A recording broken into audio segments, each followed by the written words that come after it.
Welcome back, guys. El-bethel Gospel Voices. Yeah, we're still dealing with matters of the heart. Actually, I don't know how long we're going to deal with matters of the heart. One silly guy said, "This is your matters of the heart. Eh? I hope you can stop dealing with matters." But I figured that a lot of issues we face on a daily basis, it's all about things from your heart. So we're going to have to deal with them. So today we're talking about our default mode. Default mode. Yeah, default mode. Such a silly and hilarious topic. Yeah, that's why I'm trying to be like a clown today. So we can laugh a bit. It's not just about serious face everything. Yeah, let's do some smiling. Yeah, your default mode, my default mode, it is quite universal. Yeah, I stand to be corrected, but then I'm still gonna get that default mood from the correction. So the default mood is coming back to me because once this goes out, everybody go like, that mood will come back, and they go like, "Oh, I just ate her for what she said." But it's okay. Let's talk about it. So, being a community health worker, I visit people, different places from different backgrounds. I go to different houses, and I look at their personalities, the way they talk, react, respond to things, and I kind of come to a conclusion. Not a conclusion, but I'm still working on the conclusive part of it. You probably helped me on the conclusion, but it's something I've noticed. I was talking to one of my sisters, and I said, I observed that when Caucasians, when they give their life to Christ, they have a different way of responding to things. Now, a natural Caucasian, who is not even a Christian, has a way they talk, they respect people. That's the word. Yeah. And some of them who don't care, who don't like give a damn about anyone, they can be very abrupt and rude, but they know it's not okay. So it's like they have a system that tells them some things are not okay, some things are not good to do, like yelling, railing, shutting people up, and I mean, it's not okay. They naturally just adjust to that frame of mind and behavior. So even if they're hungry, they'll still give you that smile like, it's okay, you don't have to worry, and then, like, it's not okay, but you know what I mean. So now, but in the midst of that, they can handle their emotions, they remain cool, calm, and collected. Now, I noticed this, and then when you now get to some places, you imagine the level of peace around that place. Even the way they talk to you, it's so different. And then I go like, what's special about this house? And get to their bedroom, you see that Bible sitting right there by their bedside. I'm like, no way. Now I see. And I'm saying this, I've been a community health worker for almost 5 years, and I can tell you that this is something I have seen over and over and over again. There's no one have been to their house that is a Christian that I can say, oh, they have a bad behavior. No. And I had this conversation with another sister, and she was like, wow, she also experienced that. So now, but coming back home, yeah, us, Niger people, let's talk about horse. I said to myself, I said, why are we so aggressive? Why? You can't even differentiate who a Christian and a non-Christian is. Even the so-called believers, when you go to their house, hey, well done, how are you, sister? This sister. Any small boy like this, you're like, mommy, are you okay? Maybe not all of them. So let's balance it. Maybe not all, but I call it a default mode because I'm not used to all this bouncing. You know, when you're trying to be fake Weibo. I'm just trying to be a little silly girl today to just make this video a bit funny. I mean, everybody should like it, and let's just play small. Even though it's not play on a serious day. But yeah, we have this default mode that's we just react to things the way we talk. We don't have respect for one another. We don't. Now I will be very, very blunt and open to this. Now, many of us, now I will use the word 99% of us are very aggressive in words, in actions, with your face, because some will not talk, but their body language, oh my God. You go like, what have I done wrong? You start running after them. Sis, are you okay? Bros, are we good? What's going on? Because they've communicated their mind. And if now, let's take for instance, going to our almighty Muritala Muhammad airport. Right from the airport, you see people, they'll chew you up alive. Go this way, go this way. And then going into the world of Lagos as a whole, it's like, oh my God, we are here again. And now, I'm not exempted because we all grew up there. We know how it rolls. We roll like that. But now, when we read the Bible, is what makes a difference? Like, are we actually supposed to still be in that state of mind or life? One of our mothers in the Lord, she said, I don't know how to say it in English, but I'll try. She said, she even used the word, she said it in English, she said, inborn character. Inborn African character. I don't know if it's African, but I mean Nigerian character. Inborn. Yeah. We are very hungry people. We are toxic, unloving. I don't know. So if I start counting, it's just gonna. We get irritated at each other for no reason. We fight one another for no reason. I mean, show me very good friends, and you'll see they can flip at each other for something they can just smile over.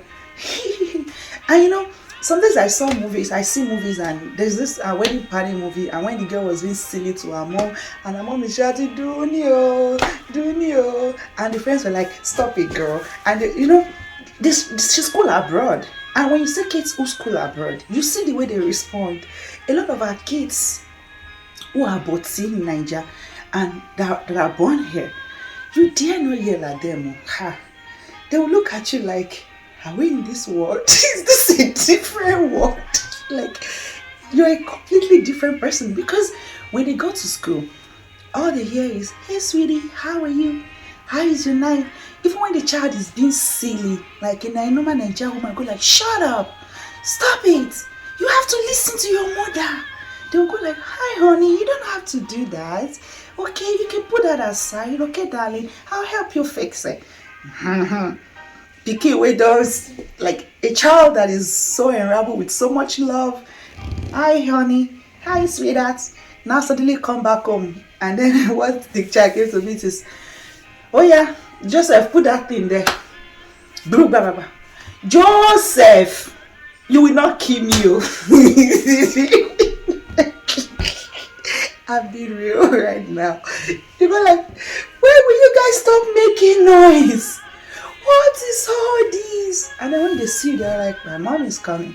My mom is coming. You know, at a point I had to say to myself, I said, either you like it or not, this your inborn character must die. Yeah, I said it has to die. So when I yell at my kids, I tell them, I say, you know what? I'm sorry for yelling. I'm praying to God to help me to stop yelling. But you have to behave yourself. So now, I'm making this video because I want us to, I try to make some jokes. I mean, I want us to actually look inward and ask ourselves, do we actually need to continue to live like this? No. How well can we help ourselves, help our society? I mean, stop getting angry at each other for no reason. Let's take from some case scenarios now. Your workplace in Nigeria compared to the workplace here in Canada. I've had series of comparison. I mean, stories. I had a friend who works. Actually, this couple, they live abroad. They live in Canada, to be precise, Ontario, and they travel to Nigeria. They have a hotel there. And this guy happened to be one of their domestic workers. And he said, no, these guys are wicked. That they're very mean. A lot of people leave the workplace, they don't want to work there. That the wife is so wicked, mean, that they always feel like, is it because they are from abroad and all of that, blah, blah, blah. Do you understand what I mean?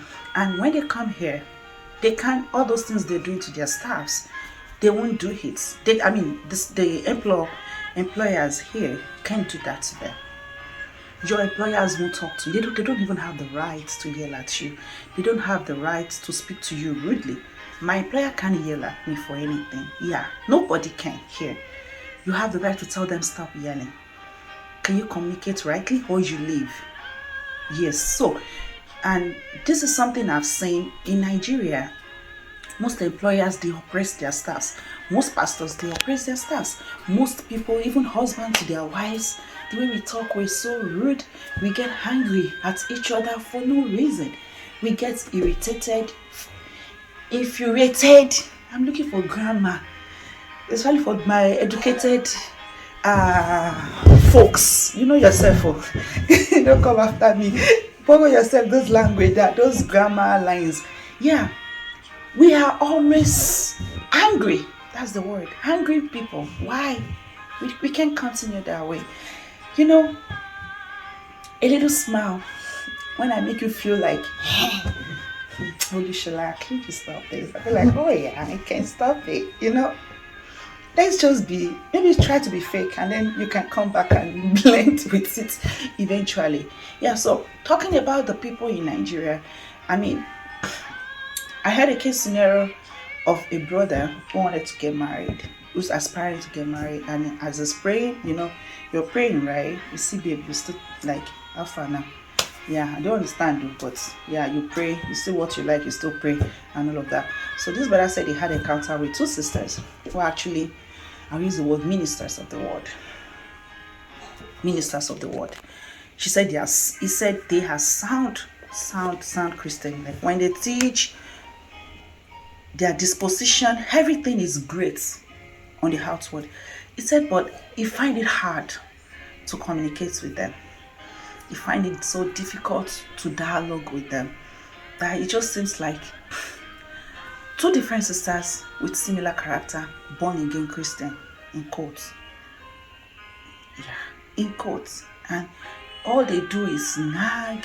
Even when they communicate, it's like angry, toxic behavior, yelling. I happen to, it's a third lady. I happen to have a conversation with one of them who was claiming that the guy needs to bow to her because she's a prophetess. I'm like, really? Is this biblical? Yeah. And things like this happen. And this brother eventually met another sister in the church who happened to be from a different part of Africa. And he couldn't place his mind on the character change. They have issues, they talk, but she's always this person who will listen to you, communicates her mind without hurting you or injuring you. Now, I told him, I said, my bros, you said if you be angry person, we all carry this thing come from Nigeria. We brought all these personalities from Nigeria. We all have it. So forget it. Yeah, but one thing we fail to do is to die, to allow the old man to die. Bible says, if any man be in Christ Jesus, he is a new creation. All things are passed away. Now, your whole things passing away are those old characters. When you read the Bible, it talks about putting off the old man and putting on the new man according to his deed. Now, the new man has peace, meekness, love, forbearance, tolerance. We read all these things. Wait, are they in your pockets? No. Pray them upon yourself. Be intentional to live them. Don't be angry at me when I talk to you. Some of them, let me even give you a very perfect, good example of some perfect believer that you think they are the most sweetest, loving personalities, that when they're angry at you, you won't know. You won't know, because they will be so calm, cool, and collected. And they will go like, it's okay, it's fine. Oh, it's okay. We are Christians. It's okay. And they can keep malice for 3 months. They will give you this habit of ghosting you, not talking to you. You go like, is it that case? Is it still that one? Oh, no, it's okay. I'm just in my world. Sometimes I just want to be alone. Sometimes fire. Hey. And when you eventually talk to them, you're able to act them, they'll go like, oh, he hurts me so much and I have to deal with the hurt. Everybody, we have a way of dealing with our hurt, our frustration, our pain, and they go like, oh, I just need time. By the time they are talking, you think the case is still fresh after 6 months. They bottle it all in. And then people will see them, they go like, what a wonderful sister. What a great brother. He carries the fruit of the Spirit. Oh my God. People admire them. They even use them as prayer points, using evil as prayer points. Be like Jesus, not like Shola or anyone else. Be like Jesus. Because you don't want to encounter the demon in men. Seeing them in temples, it's not enough. Even Jesus said it in the book of Matthew. He said, listen to their word, not their actions or their behaviors. Because their behavior will take you back, will make you 2 times sons and daughters of hell. But now we're just coming out to encourage ourselves. Can we stop this default mode, this our character deformation style of behaving to one another? I mean, it hurts when it's so difficult to communicate with fellow Christians, with fellow believers, and you can't even find a friend in someone. Yeah, I know myself, I'm like that. Yeah, I do that too. I mean, I get angry. I can't even laugh with you and say, you will know I'm pissed off at you. I'll tell you. Yeah, if I want to give you space, I'll tell you I'm giving you space for a while. So you know, there's no hide and seek again. Yeah, but at a point, I tell God, I said, my soul desires something much more. I want to be this person that can say, oh, hello, darling. Hello, sweetie. Hello, honey. And being real, not faking it. Being real about it, I want to be that person that is so calm within, filled with the love of Christ, full of compassion, embracing people from a true heart of love, looking less on other people's faults, but helping them to come out of it, to be who Christ has ordained them to be. So this is something I'm coming out to discuss with us today. I call it our default mode because I feel even in the church, you're in the church, you will worship the King, oh glorious above, and you do bad like this on that brother's leg. If you turn around, they can't look, the way they will look at you, you go like, I'm so sorry. Or worship the King, so we disappear. You lose track of the song because that face, oh no. And you eat some other people, they'll be don't say, oh, so sorry. They will tell you sorry for eating them. Fruit of the Spirit. Fruit of the Spirit. Let's mortify the flesh. Let's put to death everything that is called flesh in our lives. So let's put to death all that is sinful. I mean, it's not like you wake up one day and become this angel. No, that's not what I'm saying. But what I'm saying is, as you're reading those Bible is not for decoration. It's not for Sunday. It's not just you doing daily devotions and all of that. Read this book. Pray it into your life. Be intentional to live it. I mean, we come from a world, a place where hissing at each other like buffeting one another, it's a norm. Yeah, it's such a normal thing. If I call someone and I tell you, oh, my brother, I have something against you. I mean, I'm not happy with you. The first action you receive it, And by the time you start thinking about like, the first action, let me tell you, is self-defense. Self-defense. Oh, you misunderstood me. Oh, maybe maybe it's something you said that made me angry. Maybe it's this, maybe it's that. I'm not that kind of a person. Yeah. I'm not that kind of a person. People knows me. Part of the people that knows you is who is coming to tell you now that you did something wrong and you say you're not that kind of a person. Someone who really wants to change will activate that point. Oh, I'm so sorry you feel this way. I'm so sorry I did this to you. I'll probably pay more attention to myself and see how I can work on those things. But in any way I've made you feel back, I'm so sorry, baby. Okay, we can make it all right. We can start again. We can do this. I mean, I flip at my younger ones around me, and some days I go back to them like, I'm sorry. I mean, if you're watching this video, you can testify to this, that many people, they hurt me, I still go back to them to tell them I'm sorry for them doing wrong to me. Yeah. And then when they do, some days I feel like, me too, I decide somebody to tell me sorry now. What is all this? Yeah, it's okay. You can say sorry. Let's say sorry. It's not a big deal. It's not a big deal. I just feel this world can be a more beautiful place.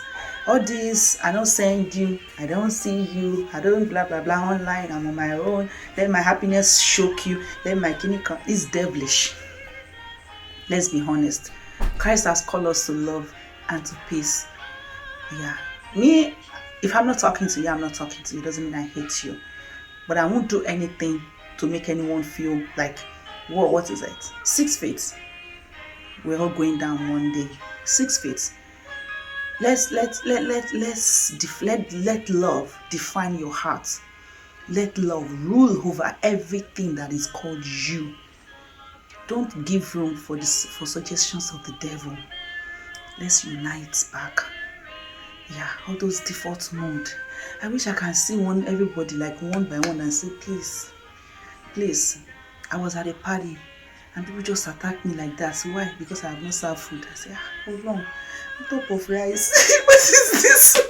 I felt so overwhelmed. I'm like, it's okay. You don't have to fight back. I mean, I don't even have strength. I said they'll kill me. I'm like, why do you have to do this to one another? Why are we so rude?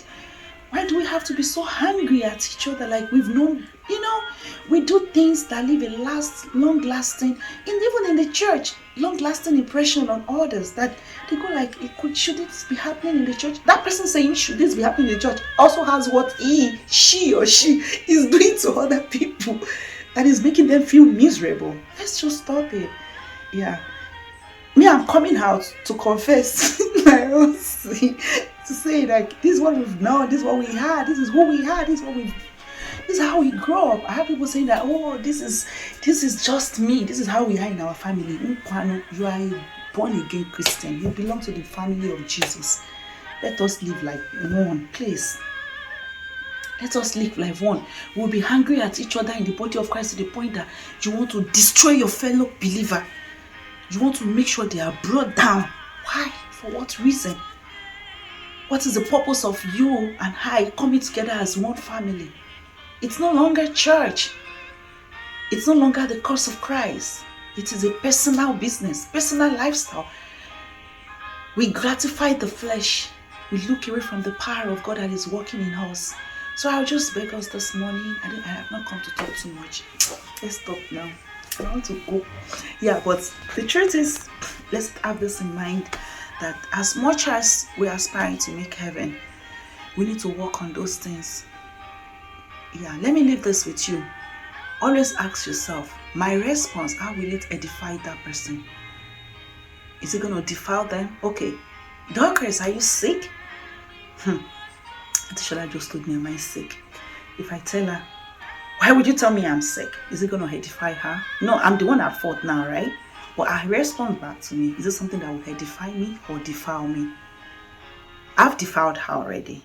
But Christ in her can correct that. And me, that I'm hungry, do I have to tell Dorcas that? I should ask myself, how does the thing I want to say to her going to bring her closer to God or show her the love of Christ? Okay, so this is what I'm saying today. Let us try the principle of edification and defilement. Use it daily in your communication style, reaction, actions, in your love life. Communicate nicely to your spouse. You don't have to render railing for railing. No, you don't have to do it. Please stop it. Be a good boy and a good girl. Stop it. Let love be without dissimulation. And those kids, let me tell you, they are watching us. They are building a character from us. So we have to lead them right. Yeah, most children in Nigeria, their parents are very rich. They have domestic workers. The parents are like treating them like boti. We call them boti. And they are very like, oh, hello, mommy. Hello, daddy. Hello, dada. Hello, daddy. But their domestic staffs are suffering. Their mothers treat the domestic staff like animals. And the kids are watching. Those domestic staffs, they need love.